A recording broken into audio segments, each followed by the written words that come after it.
Le gouvernement plafonne le prix des articles scolaires au Togo. Mais avant de parler de cela, nous allons toujours parler de la CEDEAO et du Mali. Nouveau bras de fer sur l'affaire des 49, devenu 46, il faut le préciser. Militaires ivoiriens, nous étions avec Firmin Teko Agbo qui était dans sa démonstration. Firmin, vous avez 2 minutes. Oui, merci Michel. Moi, je disais tout à l'heure que ce qui me paraît surprenant chez les Africains, c'est qu'ils croient que les Blancs, il y a une partie, je dis les Blancs, ce n'est pas discriminatoire, qui nous aiment. Aucun pays occidental n'aime l'Afrique. Ils sont là pour leurs intérêts. Il ne faut jamais oublier ça. Nous, on n'a pas encore notre place. C'est à nous de travailler dur pour nous tailler une place. Regardez, ça c'est important ce oui, qu'il dit. oui, regardez ce que Sarkozy disait en 2007 à Dakar. Il dit, l'Afrique n'est pas suffisamment entrée dans l'histoire. Dans cet imaginaire où tout recommence toujours, il n'y a de place ni pour l'aventure humaine, ni pour l'idée de progrès. Ça veut dire qu'il nous exclut de l'histoire du monde. L'histoire du monde s'écrit sans nous. Regardez ce que Macky Sall a dit hier aux Nations Unies. À la tribune des Nations Unies. À la tribune des Nations Unies. Il dit comment le G20 va décider de la vie de plus d'1,4 milliard d'habitants. C'est ce que Sarkozy dit. Ça veut dire qu'on n'existe pas. Il y a 20 puissances qui se réunissent sans nous. Alors qu'on dépasse 1,4 milliard d'habitants. On l'avait insulté, mais vous avez l'impression qu'il avait dit la vérité. Non, moi je ne l'ai jamais insulté. Il a dit la vérité. Parce que ce qu'il a dit là, c'est ce que Macky Sall a repris hier, mais pas dans le même thème. Macky Sall dit, mais 20 puissances du monde décident de notre avenir, décident de la vie de plus d'1,4 milliard d'habitants. Ça veut dire que nous n'existons pas. Les Africains, les Maliens, les Togolais, les Ivoiriens, les autres peuples d'Afrique doivent comprendre que les Blancs composent sans nous. La meilleure des choses, et pour conclure à ce niveau, la meilleure des choses serait que nous adoptions une politique de bonne gouvernance saine, que nous évitions la corruption. Quoi qu'on puisse reprocher à Ouattara, même si c'est la France qui le manipule ainsi de suite, il fait des efforts dans son pays. Il essaie de développer son pays. Regardez, il construit des routes, il construit des ponts. Regardez par exemple, l'ancien président angolais, José Eduardo Santos, il est mort, il a laissé plus de 31 milliards de dollars dans des banques occidentales. Mugabe, il a laissé plus de 10 milliards de dollars dans les banques occidentales. Est-ce que ce sont les Blancs qui nous ont dit de faire ça? Les Africains, changez de votre mentalité pour que nous puissions développer notre Afrique. Nous aimons les Maliens. Que les Maliens sachent que nous les aimons. Mais c'est la forme que moi je condamne. Le fond est noble, mais la forme constitue l'obstacle pour le fond. Ouais, c'est un message. Non, c'est un message lance, mais c'est un message qui est connu de tout le monde. C'est pas la première fois.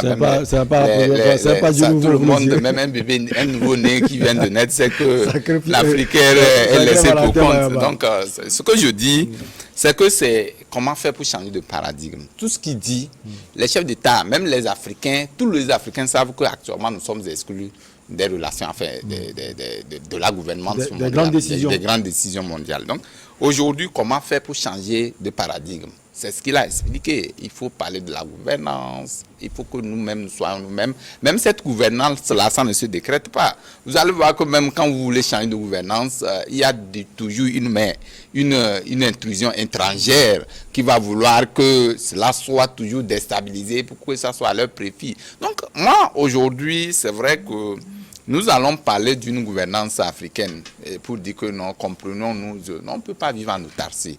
Nous avons besoin aussi des relations internationales, puisque aujourd'hui, quand vous dites que vous êtes un pays riche ou vous êtes un pays pauvre, c'est une complémentarité.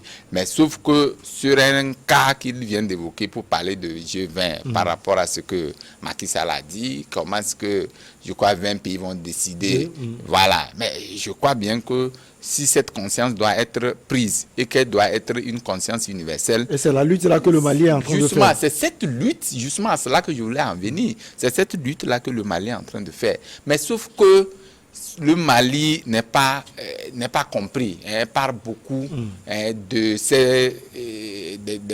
États voisins de l'Afrique pour l'accompagner dans cette lutte. La Côte d'Ivoire en premier, pour ne pas dire, parce que nous connaissons comment ce bras de fer entre Mali et la Côte d'Ivoire, pourquoi la Côte d'Ivoire? C'est pas toute la Côte d'Ivoire, c'est Ouattara. Parce que bon, c'est vrai que c'est le premier responsable du pays qui tient des relations.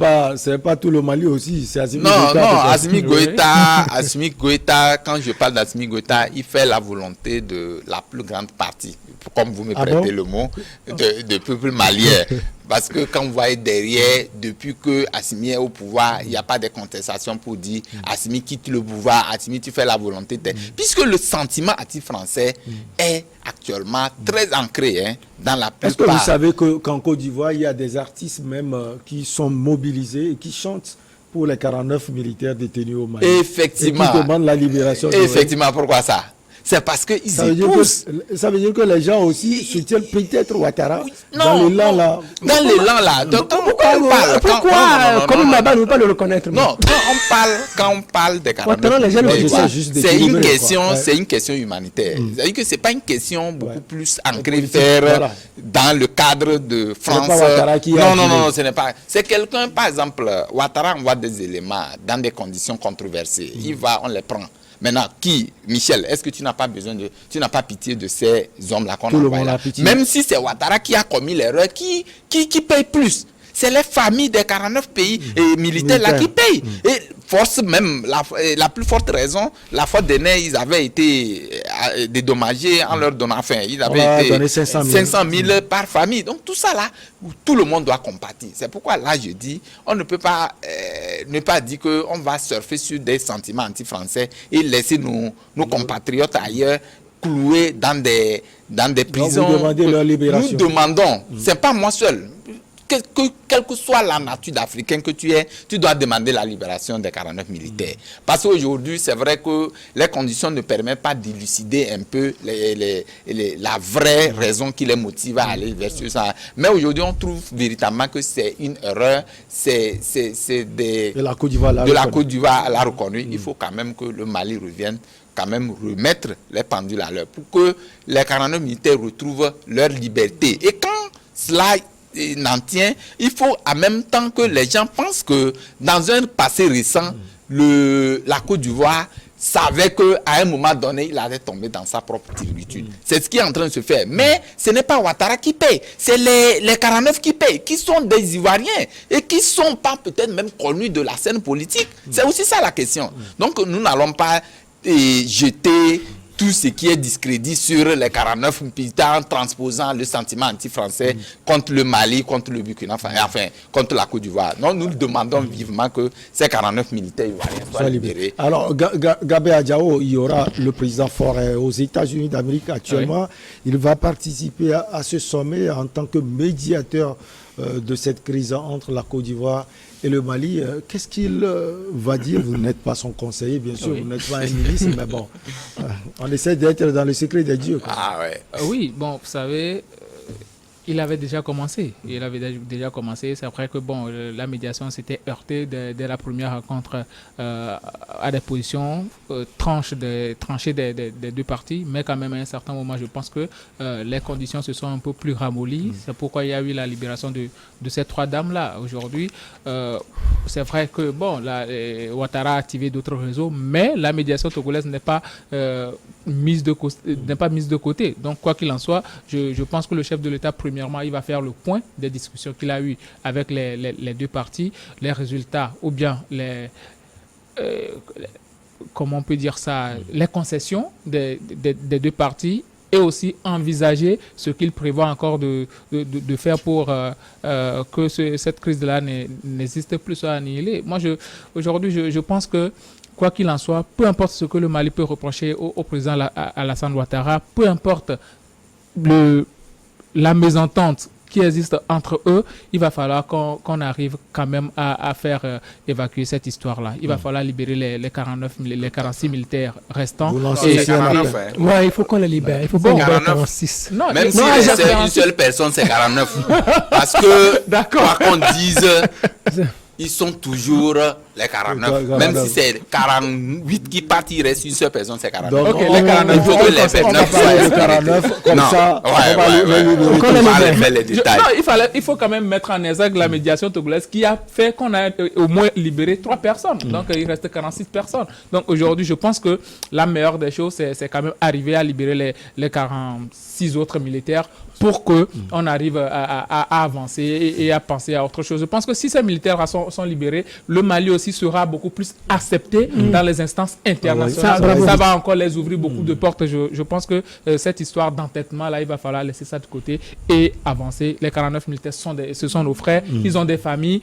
On les a envoyés, ils ne sont pas partis d'eux-mêmes. Ouais. Donc, il faut regarder celui qui les a envoyés. Il faut qu'on les envoie. Il faut qu'on les libère. On a accepté celui qui les a envoyés. S'ils veulent faire quelque chose à quelqu'un, ils le voient avec.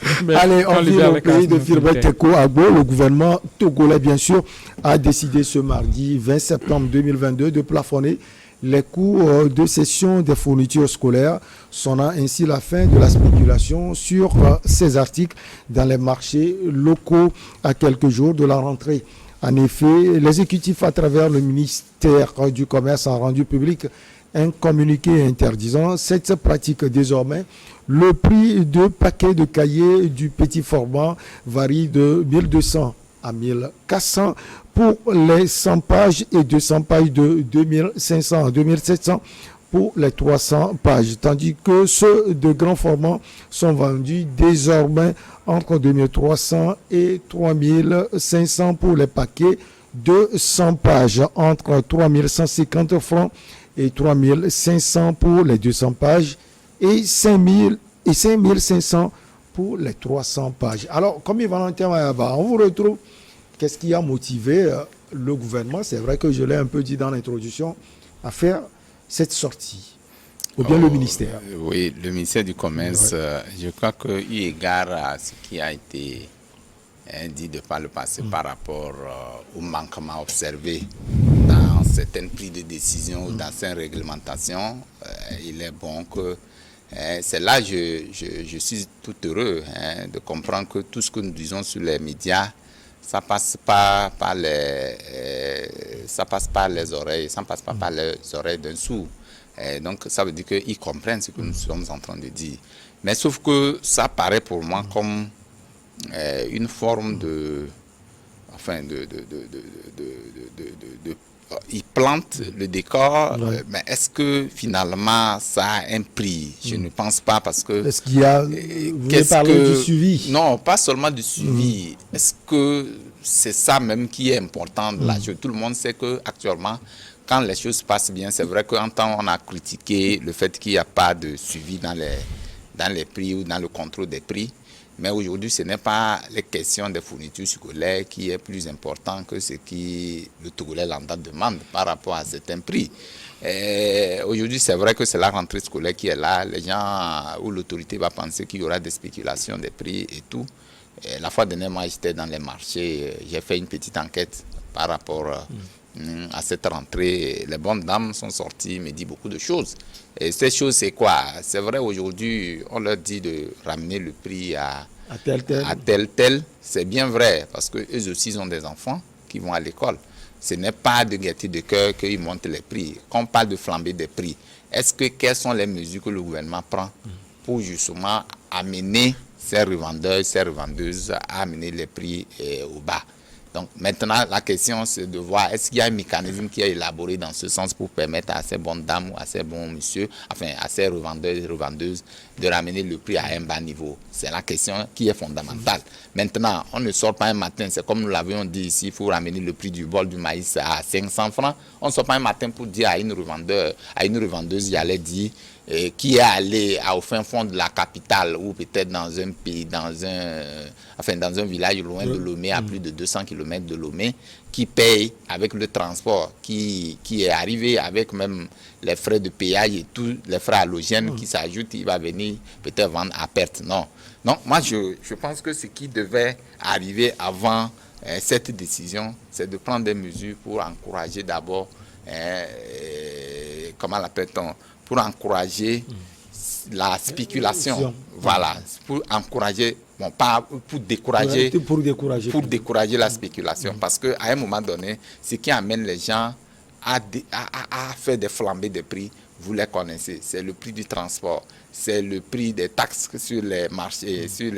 C'est tout ce qui est que le revendeur remet sur le prix de la marchandise et il nous vend cher. Quoi qu'on dise, récemment même, on était... Une confidence, j'étais dans la zone portuaire, j'ai fait une investigation, je vous assure, ce n'est pas les mêmes réalités. Quoi qu'on dise, la vie chère, elle est là, mais les décisions qu'a prises le chef de l'État récemment viennent peut-être résoudre un peu ces problèmes de vie chère par rapport à tout ce que nous connaissons et tout. Mais la décision du ministre du Commerce, elle est bien parce que ça va interpeller les revendeurs par rapport à la rentrée pour que ceux qui voudraient faire cette spéculation puissent le faire. Est-ce que, une question aussi est posée, est-ce que ces prix-là sont fixés en harmonie avec ces revendeurs avant qu'ils ne puissent sortir, ou bien est-ce qu'ils sont consultés? Ils sont consultés d'abord avant qu'ils ne sortent des prix comme ça, ou comment ça se fait? C'est la question, c'est des questions qui nous taraudent les esprits. Ou bien c'est pas important de les consulter? Non, si ce n'est pas important, on ne peut pas fixer des prix. Ou bien, comment ça se fait? Il y a toujours ce secteur-là qui est toujours un secteur essentiel dans la consommation et qu'on doit prendre en compte avant de prendre des décisions. Aujourd'hui, si c'est respecté, je pense bien que ça veut dire que le gouvernement, si ce n'est pas consulté, le gouvernement n'a pas consulté ce secteur-là avant de prendre des décisions, ça veut dire que le gouvernement n'a fait que reprendre ce qui est existant et que rien n'a été fait véritablement pour amener les prix à plus bas. Puisque, pensez-vous, l'année dernière, le prix de paquet de 100 pages était à moins de 1000 francs, 850, 900, voire 1000 francs. Aujourd'hui, nous sommes allés à 1250, 1300. Ça veut dire que la vie chère est toujours maintenue et nous avons le devoir de peut-être interpeller le gouvernement surtout parce qu'il est en train de prendre des sages décisions. Le chef de l'État en premier est en train de prendre des sages décisions. Ces décisions doivent avoir des impacts, doivent pas avoir des impacts positifs sur la vie des petites populations. Il ne faut pas que les gens mettent ça de revers. Parce que les décisions qui ont été prises, je veux parler des 10 mesures du gouvernement, peut-être qu'on en reviendra, c'est des décisions aujourd'hui qui sont toujours des décisions du siècle. C'est des décisions du siècle et je pense que, quoi qu'on dise, monter à un indice de 10%, je crois que c'est énorme pour un pays comme le Togo. Je ne dis pas que nous n'avons pas de rechercher, mais le gouvernement est en train de réfléchir dans cette mesure pour voir dans quelle mesure on peut amener encore la barre très haute pour permettre à la population de vivre comme ailleurs que nous sommes en train de citer comme exemple. Alors, Firbert, je sais que vous attendez la parole. Avant de vous la donner, permettez-moi de lire une partie du communiqué. Le ministère du Commerce, de l'Industrie et de la Consommation locale rappelle que conformément aux dispositions de la loi sur la concurrence au Togo, la spéculation sur les prix des produits, notamment les fournitures scolaires, est formellement interdite, souligne le ministre du Commerce, Kodjo Adedje. Il informe par ailleurs que les contrôles vont se renforcer sur toute l'étendue du territoire et que tout contrevenant s'expose à la rigueur de la loi. Cette partie m'intéresse, Firmin Teko Agbo, les contrôles. Parce que comme Yves-Valentin Mayaba l'a dit tout à l'heure, les décisions sont prises, il n'y a pas de suivi. Maintenant, le ministre met en garde les gens. Et c'est intéressant. Oui, vous me permettez, Michel, d'aller un peu de coq à l'âne en quelques secondes. C'est-à-dire, je voudrais chercher un peu l'origine de... Ou bien de l'âne au coq. C'est la même chose. Je voudrais chercher un peu l'origine de cette décision. Vous savez, je ne veux pas dire que Kpalimé, définitivement, est en train de porter chance. Parce que depuis qu'on est allé à Kpalimé, c'est de très bonnes décisions qui sortent. C'est une belle vie. Oui. Kpalimé porte la marque chance. Kpalimé porte la marque réussite pour les autorités togolaises. Je prends par exemple même tout d'abord quand vous voyez par exemple la route de Kpalimé qui est en train d'être retapée par Ebomaf, vous voyez comment les choses, ça marche, de Lomé à Kpalimé. Ça va vite. Ça va vite. Et aussi même la route Ségbé, la route que Ebomaf a faite il n'y a pas longtemps. Ebomaf avait promis par exemple de réaliser cette route ou ces travaux en 24 mois, mais en 6 mois ça a été réalisé. Et aussi, allons même dans la ville de Kpalimé. On dit, au départ, on a demandé à Ebomaf de retaper ou de reconstruire 14 rues. Maintenant, déjà 12 rues ont été retapées par Ebomaf. Donc je me dis, Kpalimé, c'est une ville à chance. Ah bon? Donc, parce que c'est quelque chose, tout ce qu'on fait dans cette ville ou sur cette route, ça marche. Regardez les réalisations de Ebomaf. Ça va vite. Maintenant, regardez, pourquoi je veux dire ça? Parce que quand les autorités sont allées là-bas, elles ont peut-être remarqué cela, elles ont sorti une décision qui arrange les Togolais. C'est de Kpalimé qu'on a décidé des 10 mesures sociales. Certains Togolais. Oui, la presse n'est pas non, je t'ai dit que quand moi je dis les Togolais, mais c'est de Kpalimé qu'on a décidé des 10 mesures sociales. Non, c'est pas de Kpalimé. C'est là-bas, on est sorti de ce séminaire et après on a eu le résultat. C'est dans cette même semaine. On est allé. Non, pour moi. Pourquoi je dis c'est une excellente localité. C'est une excellente localité. Permettez que on aime tous pas. Je vends mon pays.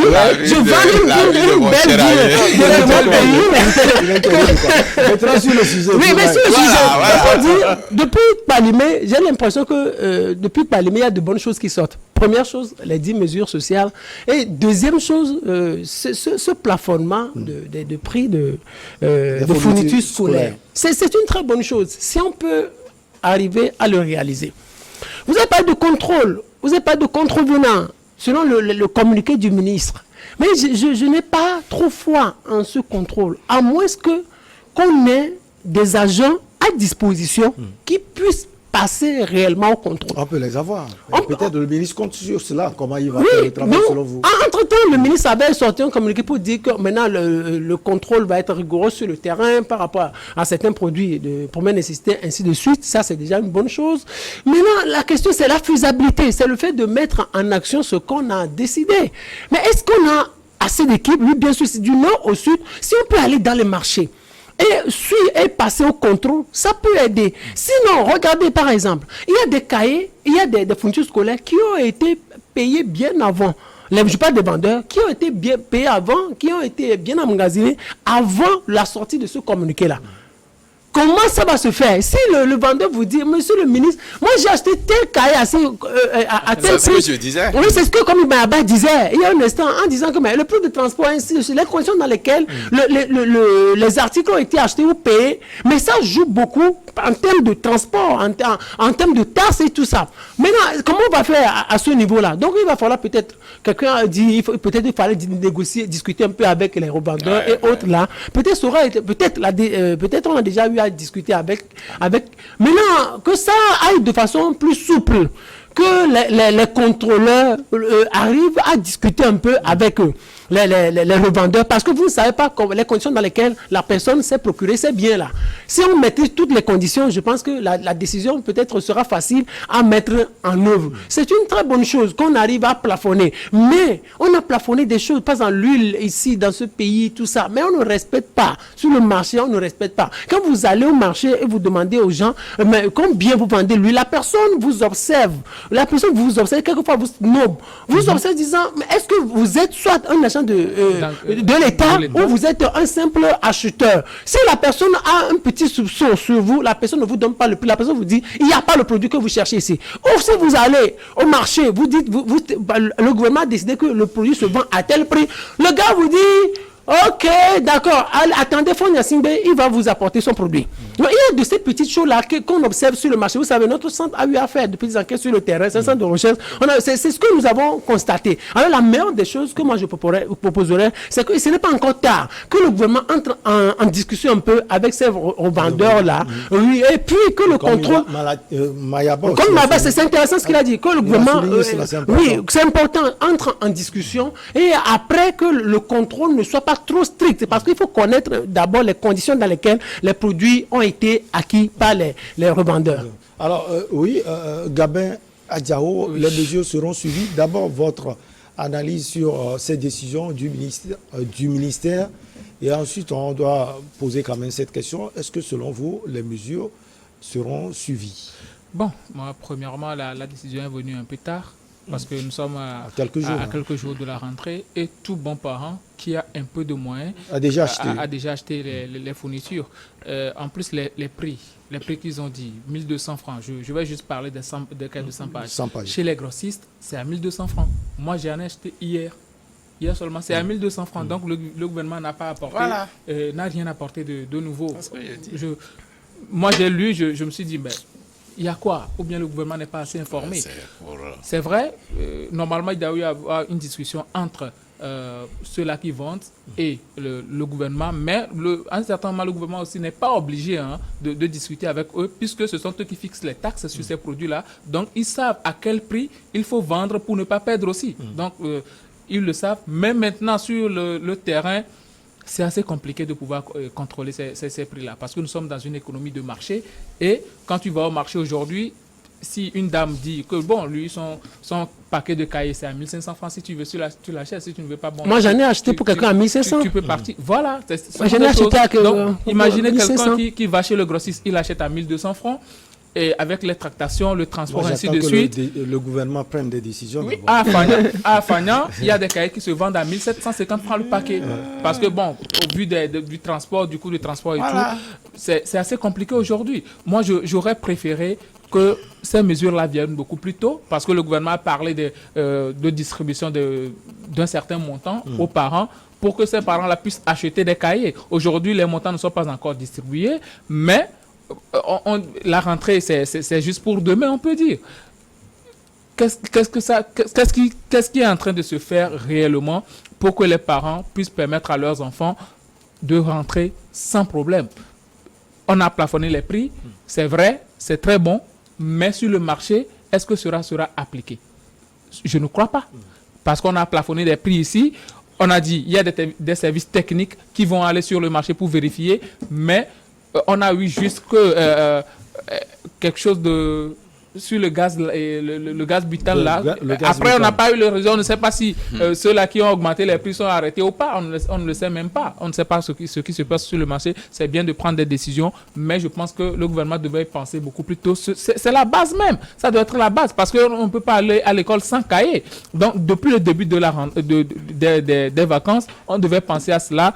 Pourquoi pas ne pas donner de l'argent, par exemple, à Edith Togo pour lui permettre de faire des cahiers à mettre sur le marché. C'est ce qui se faisait, à mettre sur le marché pour alimenter la concurrence. Aujourd'hui, on connaît celui-là qui est le plus gros importateur des articles scolaires dans ce pays, et ce n'est pas un Togolais. Ouais. Même si beaucoup de personnes disent que bon, il y a des Togolais derrière, mais nous, celui qu'on voit, ce n'est pas un Togolais. C'est pas un Togolais. C'est pas un Togolais. Donc, c'est assez compliqué. Moi, la semaine dernière, j'étais allé acheter des papiers RAM.